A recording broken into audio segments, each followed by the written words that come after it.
Olá, pessoal! Estamos de volta com o nosso quadro Conceitos Fundamentais. E o primeiro conceito que eu quero trazer no nosso quadro aqui em 2021 é sobre as modalidades de guarda, porque esse assunto foi muito solicitado nas minhas redes sociais. Então, quero abordar com vocês as principais modalidades de guarda e o conceito de cada uma delas. Preparei aqui um material para a gente poder conversar melhor sobre esse assunto. Bom, vamos lá. As principais modalidades de guarda e as suas previsões legais são, então, a guarda compartilhada, com previsão lá no artigo 1583 do Código Civil, a guarda unilateral, com previsão no mesmo artigo do Código Civil, e a guarda atribuída a terceiros, que também tem previsão nesse artigo do Código Civil e lá no Estatuto da Criança e do Adolescente. Bom, por que principais modalidades e previsões legais? Vamos lá, nós temos outras modalidades de guarda que a gente encontra ao longo do nosso ordenamento jurídico. Por exemplo, a guarda institucional, que é para as instituições de acolhimento, a guarda atribuída à família acolhedora, que é para casos de acolhimento familiar, a guarda para situações peculiares, quando, por exemplo, os pais vão se ausentar por um breve espaço de tempo e precisam deixar a guarda, e precisam deixar a criança ou adolescente sob a guarda de alguém enquanto estão ausentes. Enfim, existem outras modalidades que estão previstas, então não são somente estas, mas essas são as principais que nós encontramos no nosso ordenamento jurídico. E também existem guardas, como é o caso da guarda alternada, que não tem previsão legal aqui no nosso ordenamento jurídico brasileiro, ou seja, não encontramos respaldo para ela atualmente, né, nas leis do Brasil. Então vamos lá, vamos falar de cada uma delas. Deixa eu passar aqui. Bom, primeiro de tudo, vamos falar da guarda compartilhada. Por que primeiro dela? Porque ela é a regra geral. Então, sempre que possível, esta modalidade de guarda é a que deve ser aplicada. Por quê, gente? Porque a guarda, ela não é um benefício para os pais. Ela vem para proteger crianças e adolescentes. Então, essa modalidade de guarda que traz aí uma responsabilização, decisões conjuntas entre pai e mãe, mãe, pai, então ela traz maiores benefícios para as crianças e adolescentes. Então, ela é a regra, que pode inclusive ser aplicada mesmo que não haja concordância entre os pais. Então, ela, em regra, né, só não vai ser aplicada caso um dos pais não esteja aí apto a exercer o poder familiar ou não queira essa modalidade de guarda. Então, diga expressamente ao juiz que não há interesse em ter a guarda compartilhada dos filhos em comum.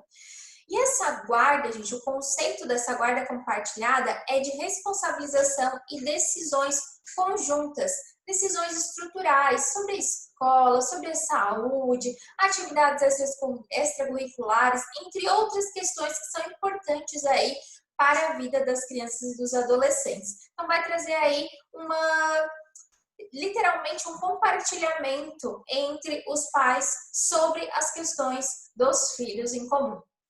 Muito, muito, muito importante. Não se confunde com a guarda alternada. Por quê? A guarda compartilhada exige base de moradia e períodos de convivência equilibrada, que é muito diferente de alternar residência e dividir de maneira igualitária o tempo. Vamos entender isso.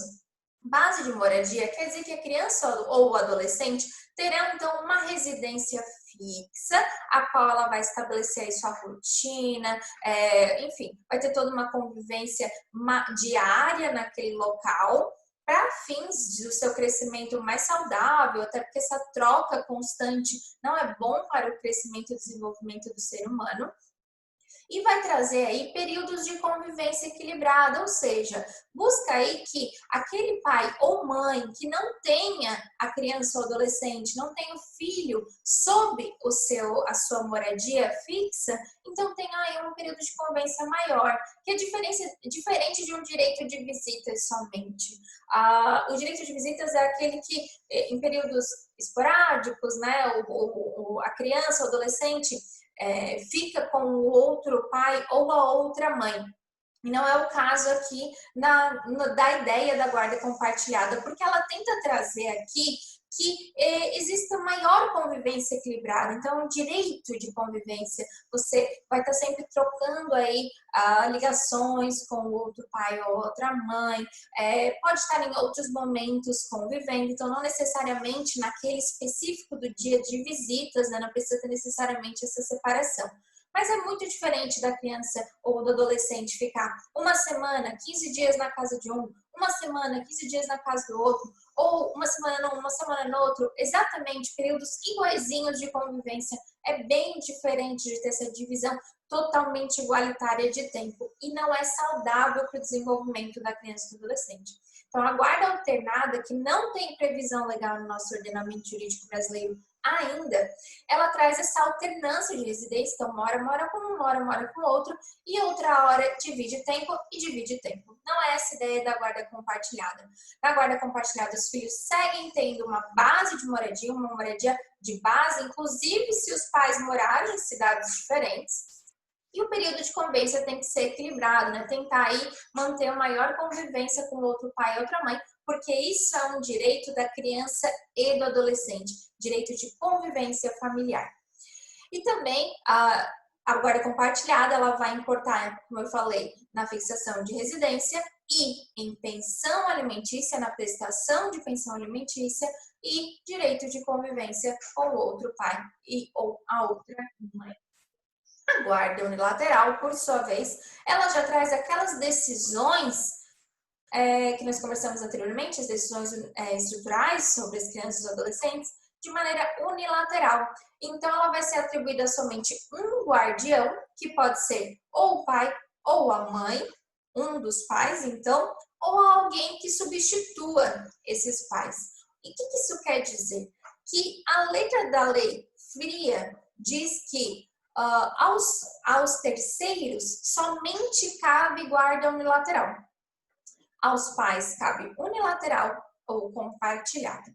E essas decisões, então, serão unilaterais. Então, aquele guardião que for estabelecido pela justiça, pelo Poder Judiciário, vai ter aí essa decisão de qual escola colocar, plano de saúde, questões importantes, atividades extracurriculares, etc., que são questões importantes. Isso quer dizer que o outro pai, a outra mãe, não devem se responsabilizar pelo filho? Não. Até porque o poder familiar ainda existe, né? Não necessariamente ele é afastado porque a guarda unilateral é estabelecida para somente um dos pais ou para um terceiro. Também vai ter a fixação de residência, também vai ter o pagamento de pensão alimentícia e também tem que ter o direito de convivência com o outro pai, a outra mãe ou ambos os pais. Bom, e a guarda atribuída a terceiros, ela vai existir se o juiz perceber que tanto o pai quanto a mãe, tanto a mãe quanto a mãe, quanto o pai quanto o pai, não tem, então, compatibilidade para estar exercendo a guarda naquele momento.